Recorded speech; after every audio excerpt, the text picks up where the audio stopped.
Hey everybody, welcome to a Tatter-a-fact here at the Girlz Ink studio in Las Vegas. And we have some company today. So we've got my 3 fur babies, and I'm just alerting you in case you hear a little bark or a little tail wag or a little something like that. But yeah, Mama Cat is running an errand, and so me, Livy, and Willow got stuck babysitting the 3 fur babies. So we got Samson, Tula, and Delilah here in the podcast room with us. So yeah, all right. So welcome to 2024, the year of prosperity. And with that said, we are going to segue right into sales. And that's what we're going to talk about on this episode. And I'm really excited to talk about this. I think I have one of the best people I could possibly have sitting down right beside me to talk to me about sales. Sarah, welcome to a Tatter-a-fact. Well, thank you. Happy to be here. Yeah, this is your first time sitting down at the podcast table with me. It is. Yeah, you actually, so let's tell people who you are if they don't know. Anybody that calls Girlz Ink, because they shop the store, they want to take a class, or they're a client, they most likely probably have talked to you or encountered you. Yes, at one point. Either by phone, email, text, however they want to get a hold of us. Right, because there's like a million different ways to get a hold of us now, right? Yeah. Which can kind of be a pain in the ass. I mean, I wish it was just like back in the olden days, right? It's like, yeah, I mean, they either called or they emailed, but now they call, they email, they DM on, Instagram, they Facebook message you. I mean, there's like 6, 7, 8 different avenues of incoming messages now that you have to look out for and manage, and sometimes you can miss messages. Yeah, it can happen if you don't have the right processes in place. Absolutely. Yeah. Okay. So welcome. You work at Girlz Ink. You're here. You're one of our girls, and you happen to be really awesome at sales. And so that's what we wanted to talk about today, because I think a lot of PMU artists, right? My fellow PMU artists, many very talented, very skilled at procedural stuff, maybe excellent trainers, but maybe not so good at sales, or maybe sales makes them uncomfortable. I know sales made me uncomfortable, for a long time in my career. I had to get comfortable with sales. And I think maybe, there's a lot of people like me like that, right now. Absolutely. So let me ask you, let's just start really simple. What is sales? Well, I think we should lean into it and talk a little bit more about what sales isn't, or what it shouldn't be. Yeah. So what do you think about when you think of a salesperson? Me? Yeah. Okay. So let's go into that. Okay. So when I think of a salesperson, I think of like the car. The car salesman. And don't, God bless car salesmen. That's right. Right? We need them. Right? We need them. And but that's what I think of, because my experience is, you go to buy a car, and you get out, and I mean, you don't even get out of the car and get your door shut, and there's like 3 of them following you. Like vultures. And it really makes me super uncomfortable. And I can be a little rude and tell them, if I need you, I'll let you know. Exactly. And it happens at other places too. Like the salespeople just kind of follow you. You see them lurking around the corner, watching you, right? And I don't like that. That makes me super uncomfortable. Like the salesy stuff. Yeah. Right. So I think maybe that because that's my interpretation of sales, or my experience with sales. That's just how I looked at sales. Maybe that's why I was so uncomfortable with sales, because I didn't want to be that right to any customer, client, student. I didn't want to be that, or feel that way, even feel that way, because it feels uncomfortable to be salesy. It almost feels can I say a little like sleazy? Can I say that? Yeah, absolutely. Not that sales is sleazy or Can be. or a lot of, but it can be. It can be or not be. Right. Right. And I think that goes into what sales actually is or what it can be. If someone's good at sales, really what it is you developing a relationship with someone and finding them a way to, or supporting them to fulfill a need.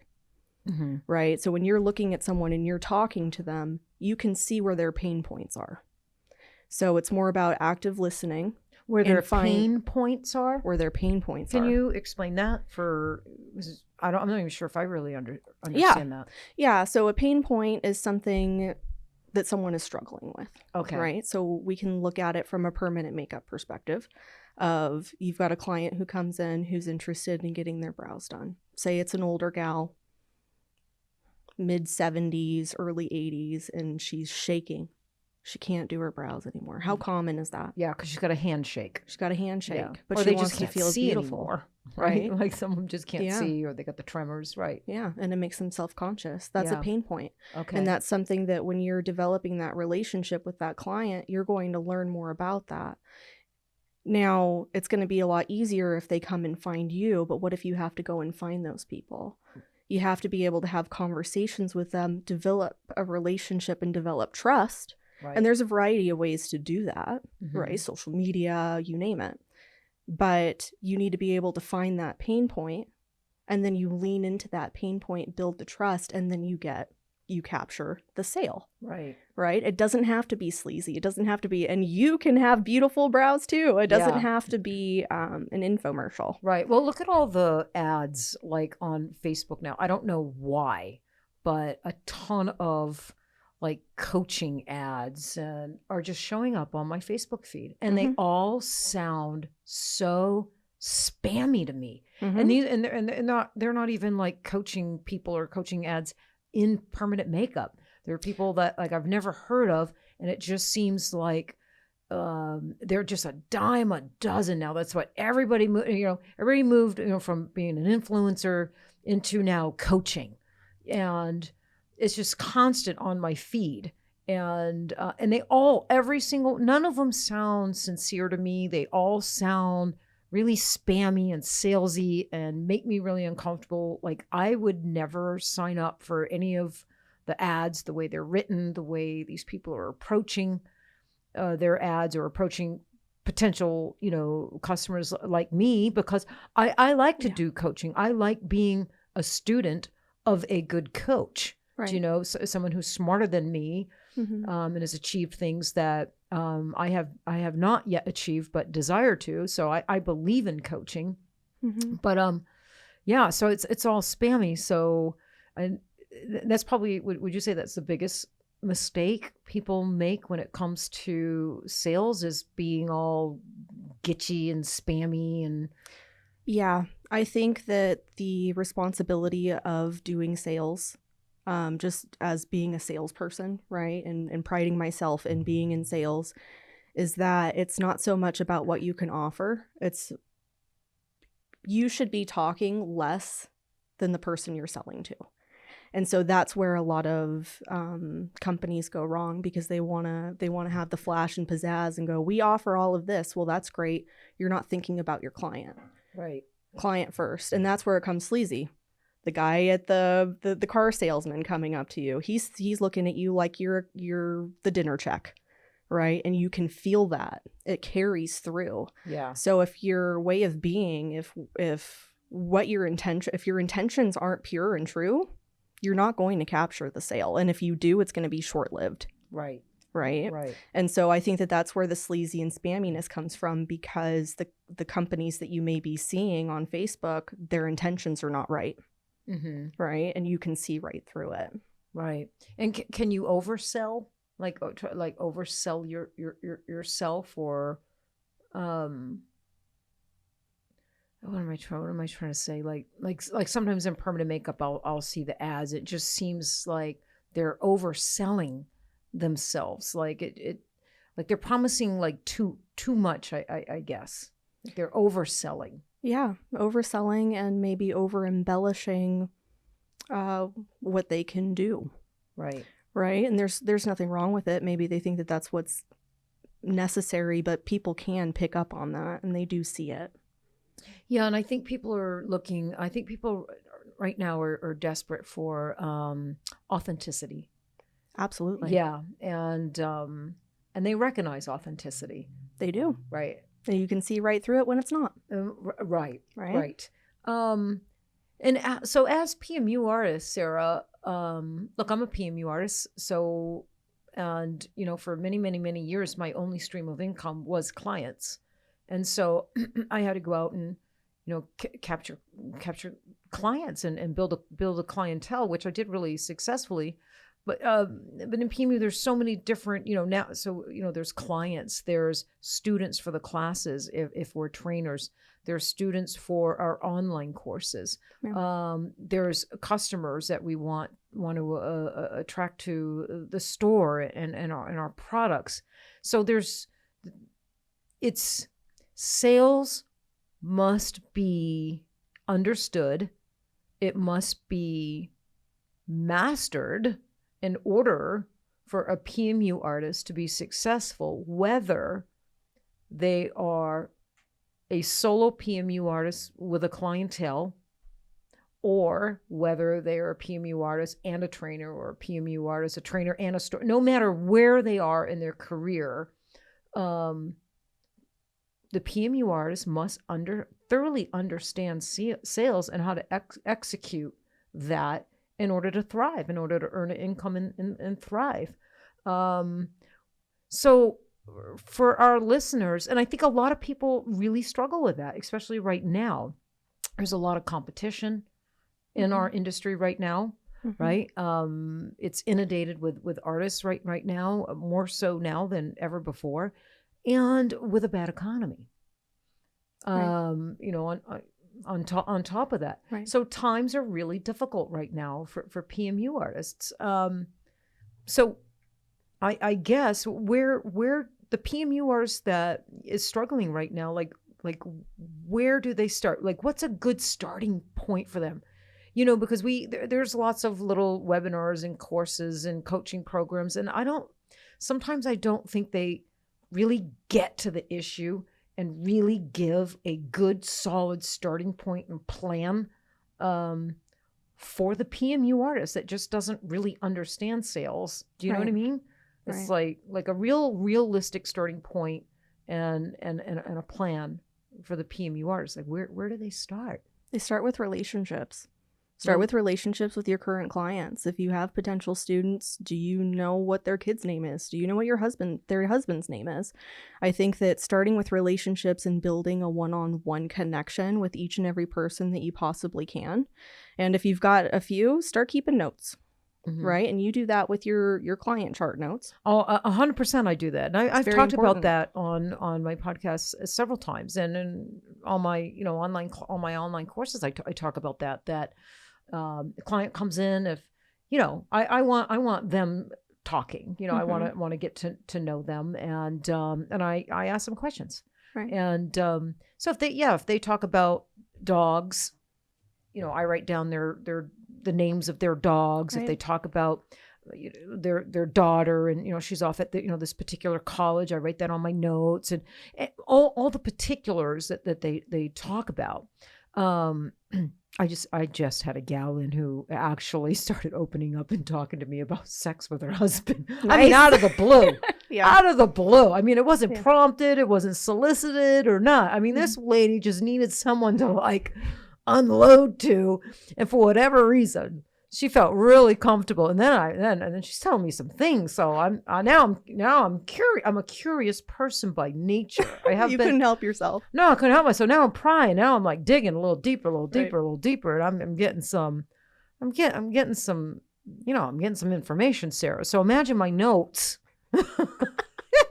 on her. I love that. That. You're like, so how was that situation? How'd that plan? Yeah. So when she comes back, when your clients come back, sometimes it's 2 or 3 years before you see them. Sometimes it's a year, but on average, it's a couple of years. And when you can say, hey, Debbie, how's Julie doing at college over at Dartmouth? how's she doing? You know, blah, blah. Or if you can mention their dog by name, they look at you in shock. How did you remember that? And I'm like, well, because, you know, you're one of my favorite clients. Right. Do you know? I always say that. Right. I don't tell them I write notes. I just say, well, because you're one of my favorite clients. Exactly. Yeah, you're really super interesting. I really enjoyed you. I remember our conversation. Yeah. You know? Yeah. We don't need to know our little secrets. That's right. And, you know, the more that we take those notes and the more that we can develop that relationship, then the more that we can leverage and ask of them because we've built trust with them. Right. Right. So it can get to the point where you know, say you're doing a refresh, you know, 1-2 years comes back and you're refreshing their brows.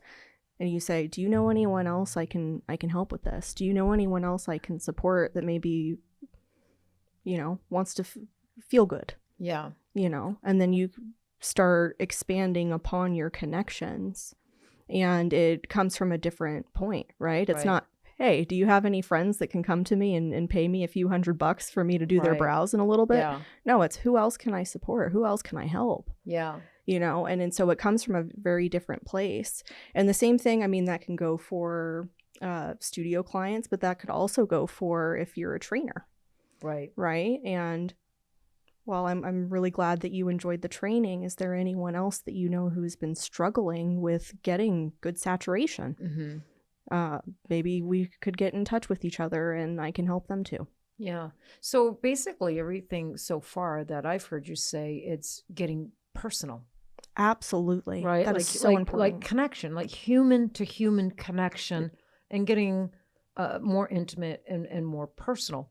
That's really what you're saying. That's what matters. That's what's impactful and what can be profound. Absolutely. And I think maybe not just our industry, but a lot of industries have gotten away from that, right? They're relying 100% on Instagram and social media and, you know, posting, you know, their work on there and just strictly relying on social media.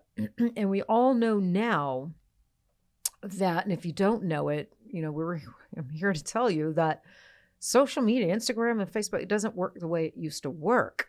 Do you know? And Google, same thing. I mean, now, I don't know if everybody's heard this, but a big announcement by Google is, did you hear this, Olivia? You know what Apple did, where now you can't track, you know, for, you know, your Google analytics and whatnot. You know how iPhone put that software in to protect the privacy, so you can't get the analytics and this. Well, Google is now doing that. Yes. So it's going to highly impact SEO and Google ads, and that will end up impacting anybody in PMU that runs, you know, Google ads and does SEO. The difference is Apple just, boom, did it overnight, didn't really tell anybody. It came to a big surprise to everybody, whereas Google just announced it. And they're going to slowly roll that out all through this year. So people have, you know, IT people, you know, people that understand, you know, run Google and do Google or SEO for companies, have time to try to figure it out and make it work somehow. But yeah, so I think it's getting back to the way it used to be before social media came around, right?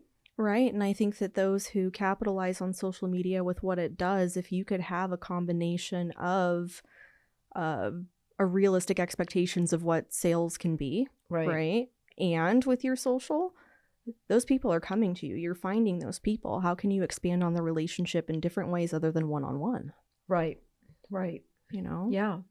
And by no means am I saying ignore Instagram. Absolutely not. Or you know, TikTok or, you know, Facebook, you know, the social media. I think those platforms are very, very important. We nurture ours and spend a great deal of time nurturing ours, so that's really important.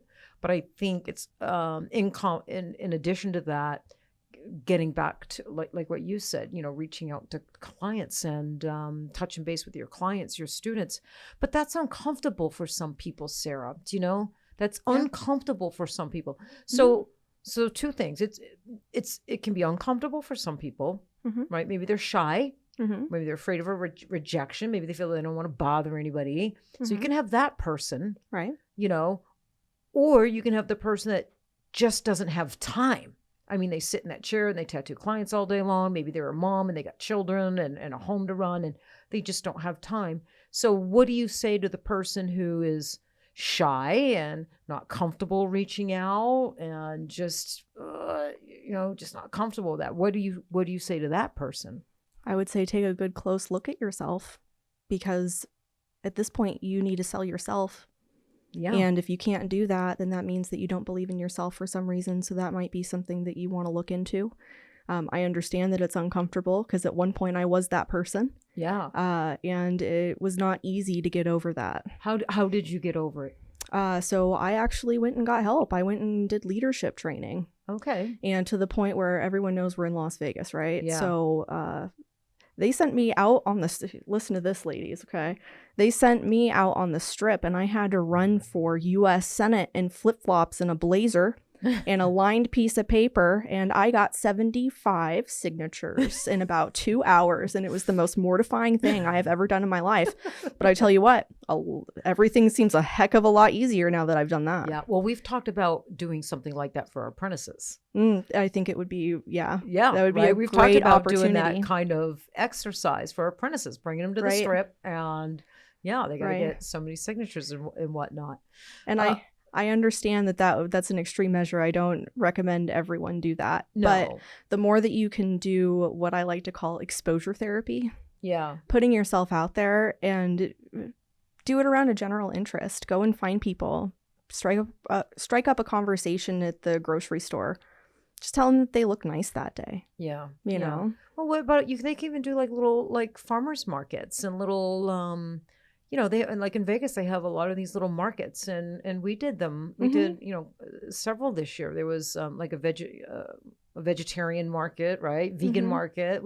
There was a Mother's Day market. These are all outdoor markets, farmers markets, and a lot of these are free, right? They just want people to come set up a booth, and sometimes there's a small fee, but the fees are small, and that I think is a great way to also learn how to engage with people, get over shyness, learn conversational skills, and to start building confidence and trust and belief in yourself. Right. And bring in an accountability partner if you do that, so you can't chicken out. Yeah, an accountability. Absolutely. Let me say that right. Accountability partner. All right. So someone that is going to make sure that you actually shake hands, introduce yourself, welcome to the booth, and who you are and the type of service you could help them with. Yeah, absolutely. Yeah. And it's as simple as that. It's as simple as that. Yeah. And I think, and I don't think it's uncommon that people don't believe in themselves. I think that's a huge problem for people, right? It was for me for a lot of times. And every now and then it still pops up for me. I don't know if you're ever cured. Like, for the most part, I'm a confident person, but and I'm confident because I know my stuff. I know PMU. I know my procedures. I know my industry. I know my craft. But with that said, I certainly have days and moments where, insecurity pops up, and you have doubt, and you just, and those days are really hard for me. They're really, really hard for me. And sometimes I get stuck in them for more than a day. Do you know what I mean? Yeah. And you got to pull yourself out of it. Right. Yeah. But I think it's normal. Do you think it's normal does everybody go through that? I think it's normal. I think that just the more that you push it, the more comfort in the discomfort you get. Yeah. You see what I mean? It's kind of like a rubber band. If you stretch it out, right, it'll snap right away. Right. But if you stretch it out over time, then eventually you get a big rubber band. Right. That analogy, you get comfortable with the discomfort, and then you can start pushing through, and then you start changing your reality for yourself. Yeah. I think for me, affirmations help. Absolutely. Saying and standing in front of the mirror and just saying some really good affirmations, like when I'm having hard days, hard times, self-doubt. That's what kind of helps me. You got to disrupt those thoughts. For me, those thoughts don't just go away on their own. it's like I have to manually remove them. I have to disrupt them and work at removing them, or they linger, they stay. And so I don't know, maybe some people, they just leave. Wouldn't that be nice? Yeah. So yeah, that would be really nice. But for me, they just don't leave. It's like, honest to gosh, I have to like manually remove them. Let me see. So, okay. What else do we want to talk about? So what about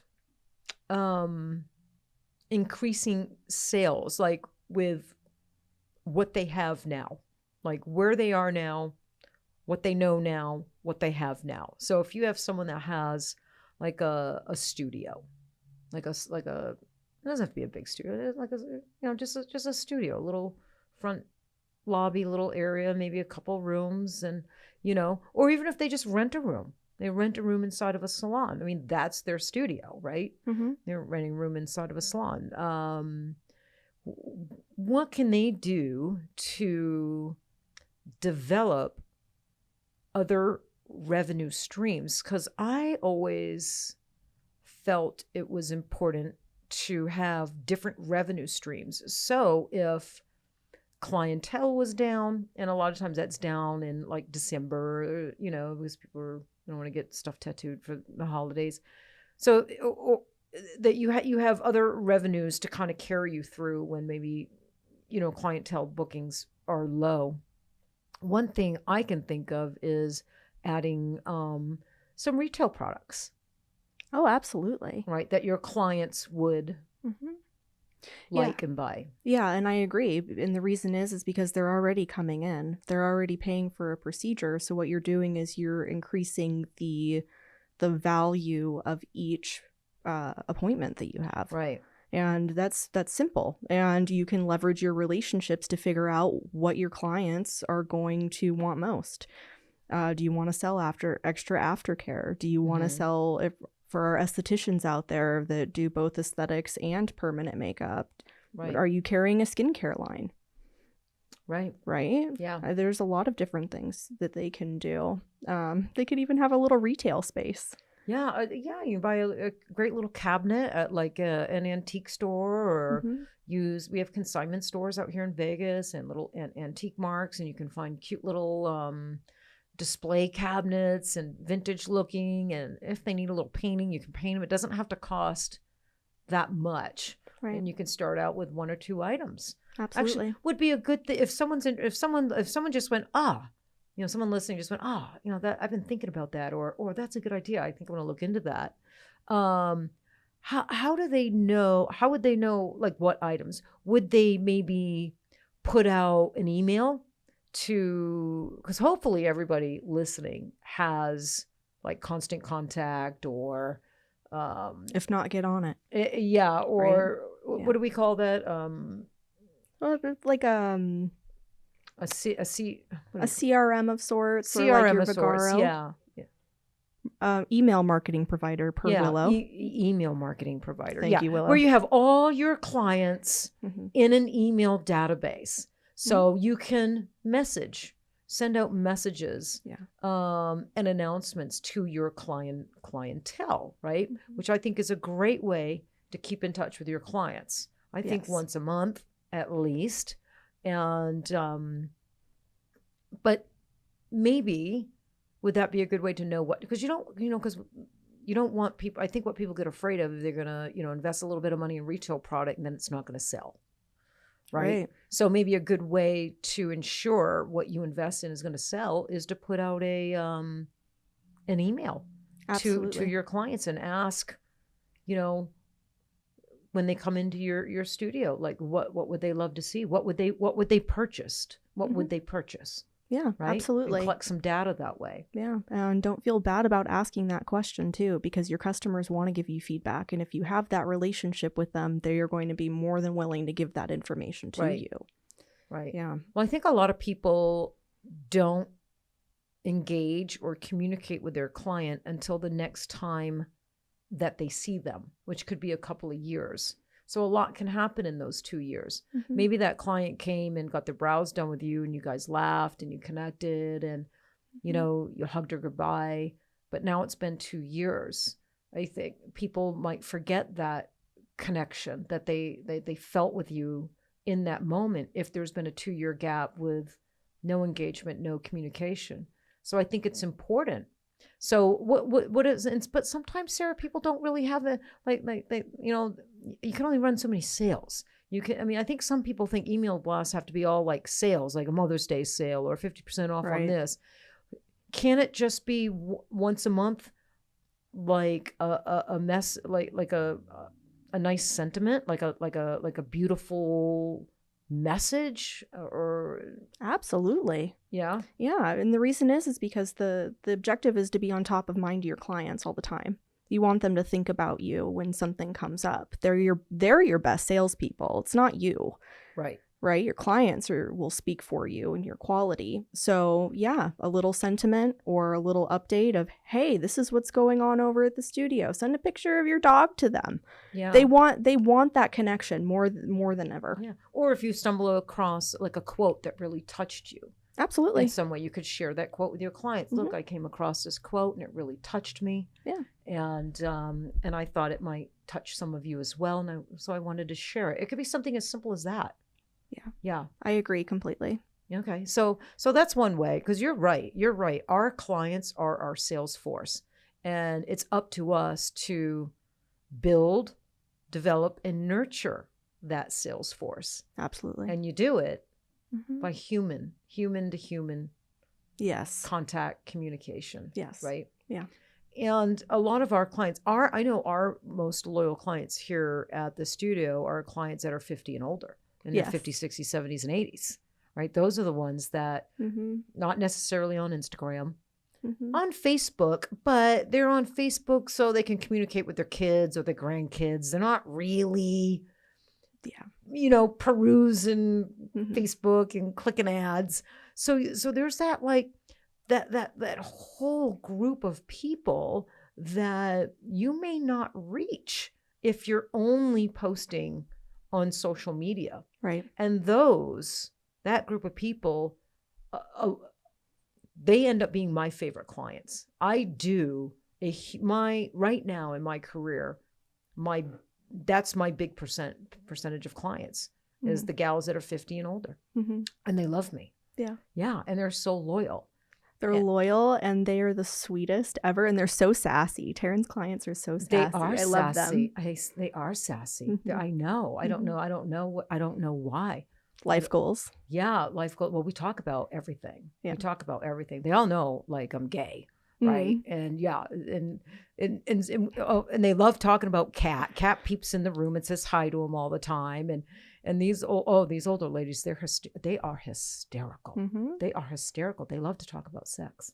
I bet they do. They do. I want to be a fly on the wall. It's hysterical. I'm going one of these days. I'm going to do a podcast where I talk about. I was out to dinner with some friends, a couple nights ago, and he was like, "Tell me like the funny story about a client," and I'm like, well, "Oh man, there's so many." So I ended up telling him like 3 or 4.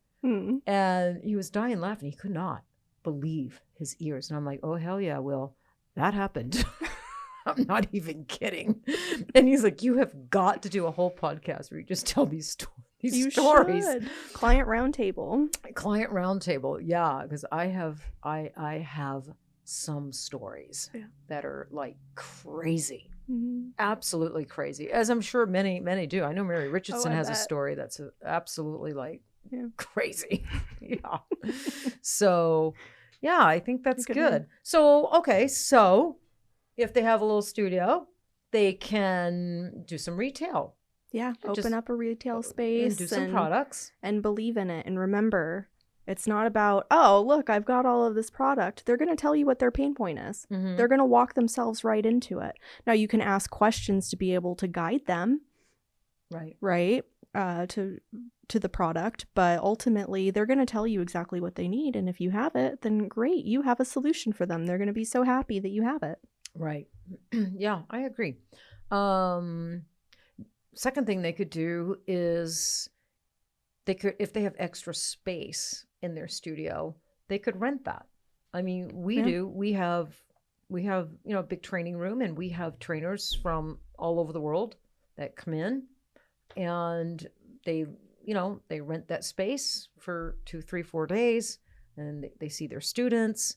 And so that can earn revenue. Or if you are not 100% booked and maybe your room or your space is, empty 2 or 3 days a week, maybe there's an artist in your area that, doesn't have a full clientele yet either. Yeah. And they can come in on a day rental or work out some type of commission or, something that works well for the both of you. And then third, they can add services, that kind of complement permanent makeup, like doing lash extensions or brow lamination. We got an artist in here that does brow lamination. And what else does Sophia do? She does brow lamination and lash lifts. Yeah. Yeah. And those are great little fill-ins when she's a little slow on the permanent makeup side. I mean, it seems like she, then she's got brow lamination clients and lash lift clients. Yeah. And they can double, right? Someone can come in for their brows, and then a few months later, after they're healed and all touched up, then they can get a lamination on top of it if they want to. Right. It's all an option. Same thing with the lash lift intent. And that can support, if you're not doing it yourself, then you can always have someone come in and do it part-time and rent out that space specifically for that. It doesn't have to just be for training or for other artists. Yeah. Right. All right. Is there anything else? What we got on our list here? I got some notes here. I think we beat sales to death. I think we're good. Beat sales to death. Yeah. I guess in summary, sales is all about believing in yourself, right?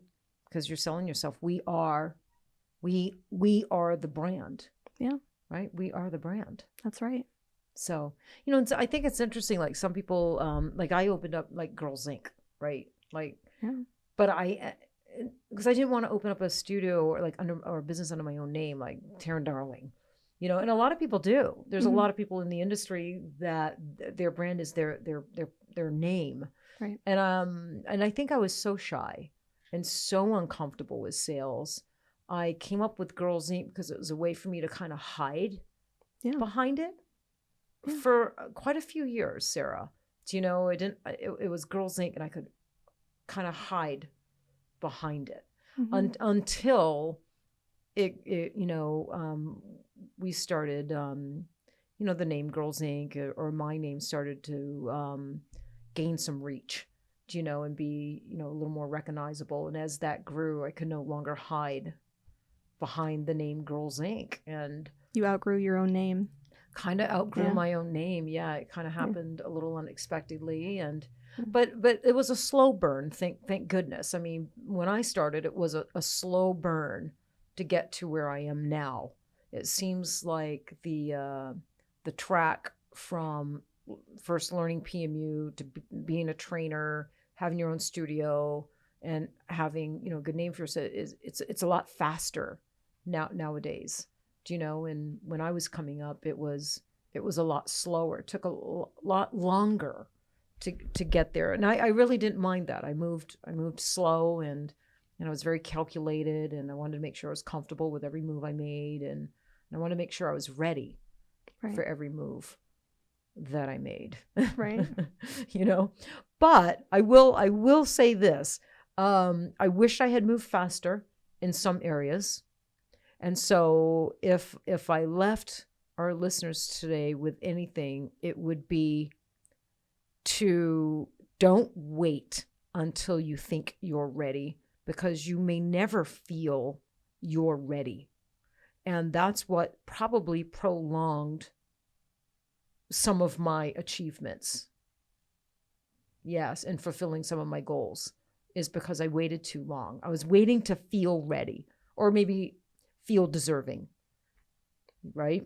That's some deep stuff. Yeah. Feel deserving. That's huge. Yeah, it is huge. But that's the truth. I mean, that's the honest truth. Well, I think that's very relatable too.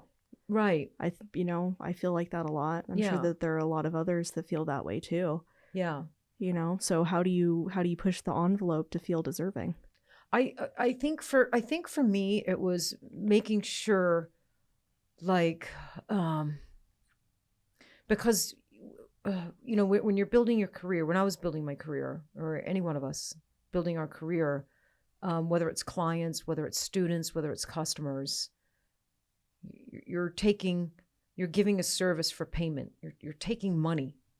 You're receiving money from people. And it's a lot of money. And sometimes it's a whole lot of money for that particular person. And I took that really seriously. I think that's a big responsibility to take someone's money in return for your service. So for me, I wanted to make sure that my service was worthy of their money. I never wanted to take someone's money and they didn't feel they got their money's worth, plus some, then some. That's always, maybe it's the Virgo in me, maybe it's just the way my dad raised me, but that slowed my progress. That slowed my achieving my goals, because I would look at my classes and they just never felt full enough or good enough, or I can add this, I got to add. Do you know what I mean? So, and I still do that today. I still do that. Yes, you do. I do that today. So I guess it's both a blessing and a curse, right? It's a, yeah. I mean, really, it is a blessing, but it also can be the most awful curse too, because I'm not getting stuff done in a timely manner, or sometimes I don't end up launching anything that I've been working a year on, because then I look at it and I'm like, this is just all shit. I mean, what was I thinking? Do you know? And I'll scrap it. Yeah, I've done that. But so yeah, I guess believe in yourself and believe in what you're doing, and don't wait till you feel you're ready. Just don't wait till you feel you're ready, because when you care about what you're putting out there, you never feel ready. You never feel it's quite good enough. You always feel it could be a little better. Mm-hmm. Right? Yeah. So yeah, being brave to take that next step and execute. Yeah. Yeah. I've had to get other people that I trust that will give me the good, the bad, and the ugly to read my courses or look at what I want to launch and put out and get their opinions. And if they tell me, yeah, it's good enough, it's not just good enough, but it's great, mm-hmm. then I trust them.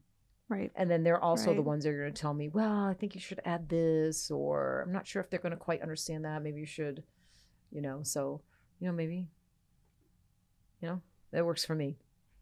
Yeah. All right. Well, Sarah, any last words you want to?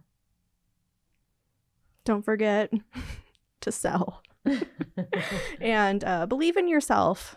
And like I said, if you don't, then work a little bit harder at it.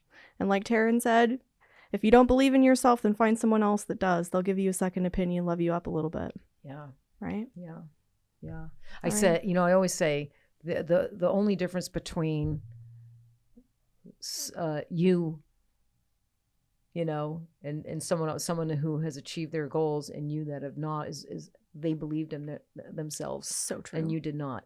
So true. And they went out and did it and got it done, and you did not. Mm-hmm. So, yeah. Absolutely. All right. Well, thanks for joining us today. I think this is a good episode. I think it's going to help a lot of people. I hope so. Yeah. Yeah. All right, guys. Thank you for tuning in today, and stay in the pursuit of happiness and stay in the pursuit of sales. We'll see you next time.